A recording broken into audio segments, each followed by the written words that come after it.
What people say about you, good or bad, has nothing to do with the true you. Because people can only describe images of you, ideas of you, moments that they've seen you and perceived you and then came up with a conclusion of what they think you are. But they will never know the true you. Because the true you is formless. It's beyond name and form. And you know who also is formless and beyond name and form? The Supreme Lord. So you are that Supreme Lord. So whatever people say about you has nothing to do with you, because you are the Supreme, Paramatman, who is beyond opinions, beyond concerns. If people say they hate God, if people say they don't believe in God, God still exists, doesn't he? So what people say about you, if people don't believe in you, what does it matter? You're God.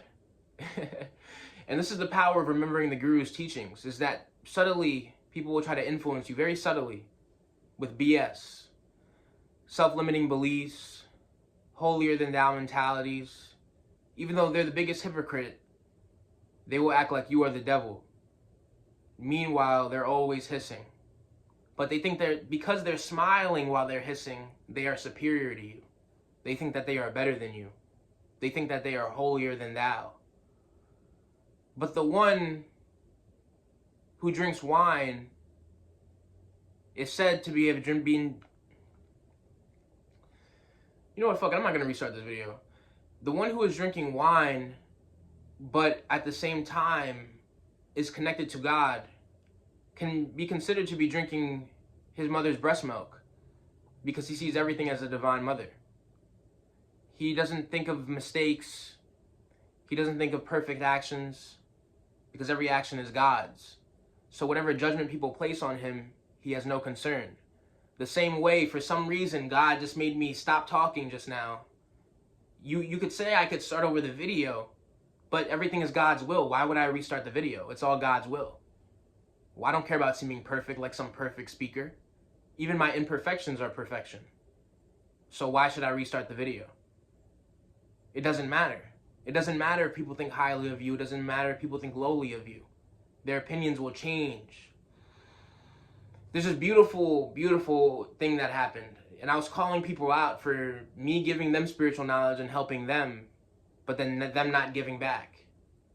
As Sri Krishna says, I'm equal to all beings. I'm impartial to all beings. But one who engages in devotional service, I'm a friend to him and he's a friend to me. So people, when you're a nice person, they'll expect that they can just abuse you, use you, and give you nothing back. And there was this funny, beautiful story. This woman had said, she had called me a scammer, which was funny. Because the definition of a scammer is somebody who promises something and gives you nothing in return. But clearly this body has helped so many people. As Sage Siddhar Meswar says, to meditate on me, the master, is freedom. So it's not about when you go beyond the I, you're not aware of your own participation in this existence and your value to this existence. Is that you don't hold on to it. In a sense that just because you go beyond the I, it doesn't mean you don't use the word I anymore. It just, you know that it's false. So you won't let your I be abused. Even though you know it's false, you at the same time will defend yourself. So on with the story, there's this woman who said, I'm a scammer, right? But the funniest thing, and this is how ridiculous fools are, and it's funny. I look at, you could see comments and who's commented, how many comments they made. I look at her profile and she was actually thanking me for a lecture I had made, a video. She was saying, oh, thank you, this video is all love. Oh my God. But when I expect a reward back, when I expect people to give back, I'm entitled. The one who's taking knowledge and not giving back is not entitled, but I'm the one who's entitled. It's hilarious how people work. And all of a sudden I'm all love. Thank you, you know, I'm so wonderful. But when I was giving her something, but when it's time for me to expect something back, I'm the devil. You see how people work, you see how people operate? They love you when you're useful to them, but when you're not useful to them, they don't love you anymore. This is why you have to be beyond praise and blame. Whenever you worry about praise and blame, remember what I just told you. This fool, it's telling me I'm a scammer, but she was thanking me for the product I provided a month ago. Isn't that hilarious? But this is how fools, and when fools, you call them out, they also try to manipulate you. In a sense that they'll try to make you think lower of yourself to save themselves from the embarrassment of being who they are. So they don't feel the guilt, they'll try to make you feel guilty. And this is where gaslighting comes in, where you'll call people out and they'll try to flip it back on you. For example, Lord Shiva, his first wife Sati, her father hated Shiva because she was jealous. He was a very materialistic man, always focused on what people thought of him, always wanting to seem holier than thou, higher than others, better than others. And he criticized Shiva, not realizing he was complimenting the man. He said Shiva stays in crematorium grounds with jackals and ghosts and mad people. But he doesn't realize he's complimenting Shiva because he shows that Shiva is fearless. Shiva doesn't care about the opinions of society. Where the world is scared of crematorium grounds, Shiva finds his resting place in crematorium grounds. He has no concerns. He's the true avadut. He makes the materialistic man envious and seethe because he is beyond the concerns of the materialistic man. And instead of seeking the guru and going beyond his ego, the materialistic man would rather hold on to his materialism instead of going beyond it.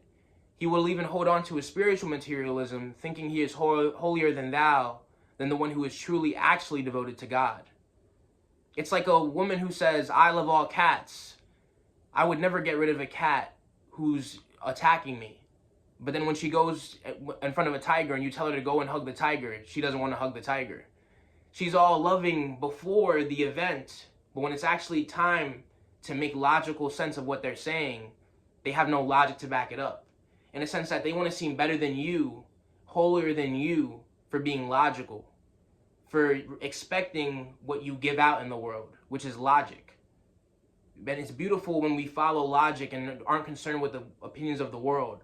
In a sense, like, let's say you didn't want to be around a tiger, as a story I explained before, but then somebody started saying, well, you should, since everything is God, you should just love tigers. You should just walk up to a tiger and hug it because everything is God, right? But there's stipulations, there's exceptions to this. In a sense that, yes, you can love the tiger, but that doesn't mean you go and be friends with the tiger.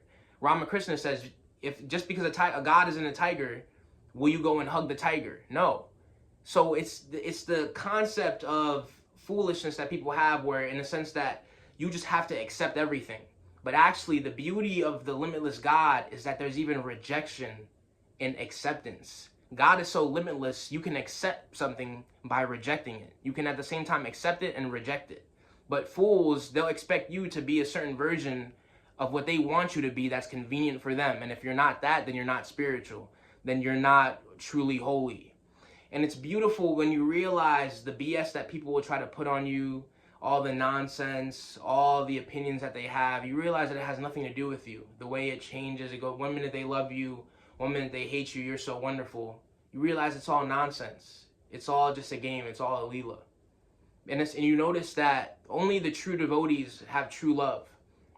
In the sense that the true devotees, no matter what action the guru undertakes, they see the purity in the action. In the sense that you might see a Krishna killing his cousin, or you might see Ravana's brother abandoning him to go join Ram's kingdom. You might see Krishna killing his own stepmother as evil. But understanding the guru's wisdom, you understand that Krishna's cousin was going to murder him if he did not murder him first. So this is not an unholy action. You see that Krishna's mother wanted to poison him. So killing her, he had to. He had to kill her. So that is a pure action. So sometimes what is seen as an immoral action is actually very moral. And sometimes you'll have to do something that others might deem as bad or selfish for the greater good. Because by me expecting people to give back for what I give, it inspires others not to allow themselves to be abused. It inspires others to allow themselves to be themselves and not be taken advantage of, and not be somebody's version of a saint. That's why I love Osho. He called himself a rascal saint. You know, I'm not anybody's saint. If you never listen to anything I say ever again, always remember, never be a saint. That's hell. You'll be other people's prisoner. They'll treat you like garbage, and then when you die, they'll say, "Oh, what a great man he was. We should have treated him better." I'm not with that shit. You're gonna treat me right now. I'm not with that. So you have to understand that you have to be beyond people's opinions. The reason I say don't try to be a saint is so you can be as you are, so you can truly be free and you can truly do what you need to do. in a sense, you'll notice in these saintly people, right? When somebody's molesting a child, they have nothing to say. Oh, this is how these saintly people, these holier than thou people, this is how they think. Somebody's molesting a child. Oh, it's all God's will. I can't do anything about it. I can't defend the child. That's how these saintly people think. Fools, idiots. But the one who is beyond holiness and unholiness, the one who is beyond being a saint or a villain, he can do what needs to be done. He can allow existence in God to carry out his will through him. If we examine the Bhagavad Gita and we see the way Krishna and Arjuna interacted, Arjuna thought he was holier than thou. He thought that because of his attachment to his family members, because of his attachment to his guru on the other side, Bhishma, because of his attachment to his idea of being saintly and pious and being beyond taking his own family's life, who was on the other side, his friends and family, because he was attached to his ego, he could not do what needed to be done. But Krishna told him, no, we will not spare your family members. You will not run away to the battle and become a sannyasi. You will go out and fight, because that is your dharma. So because of the Guru Krishna, Arjuna was influenced by false moral notions of what he should be doing and what he should not be doing. He just was as he was. It's funny, you guys can't see my hand. I'm moving my hand, but you can't see it. That's funny. He just was as he was. He wasn't concerned with being what others might deem as good or bad. He just needed to do what he needed to do. And Lord Krishna had this beautiful quote, my devotees are beyond the required rules and regulations. So some jackass will say to me, why you shouldn't expect money back from anybody. And you know what's funny? Those same jackasses who will say, oh, if you were connected to the divine, you wouldn't think about money at all. It's like these fools, man. It's funny too, but you wouldn't think about money at all, so why don't they quit their job and work for free? They should just work completely for free. They shouldn't think about money. They should just work for free. They should since they're so kind and just, they should go tell their boss, no, do not send me my check this week. God will provide it to me. Anybody who thinks I shouldn't be asking for donations, if you work a job, since you are so kind, since you believe in God so much, go to your boss and tell him you will work for free and do not send me my check. I will work for you for free. Do it, because you guys are holy. You guys are holier than thou. You guys are beyond money. So you guys are so much better than being a human being. And I love this beautiful quote by Lord Shiva. He says, I'm not a god. I'm just a human being. So it's beautiful when we can accept not being superior than the material existence. And by not needing to be superior, we can actually be superior to the material existence. Because trying to fight in a game, trying to fight in a battle, it leads to nowhere. But when we don't fight, we automatically win because we realize there was nothing to fight in the first place. We are content with what is, content with whatever happens, no concerns. Because we realize that the things that we enjoy, the things that we worry about, the things that we care about, they don't matter. The outcomes, our sense of sureness, our sense of I don't know, in the end they don't matter because they lead nowhere. You should have no concerns about what's going to happen, no concerns about what's going to come about, no concerns about what's going to be lost, because in the end, everything will disappear. So you should have no concerns with the ego, the false opinions of others, the labels that they place on you, because they have nothing to do with your true pure being. Be limitless, be free. Be beyond others' expectations. Be beyond the focus that people try to put on you. Be beyond the attention, the concerns that you give even yourself, the attention that you give yourself and the attention that others give you. Just be pure being. Just be as you are.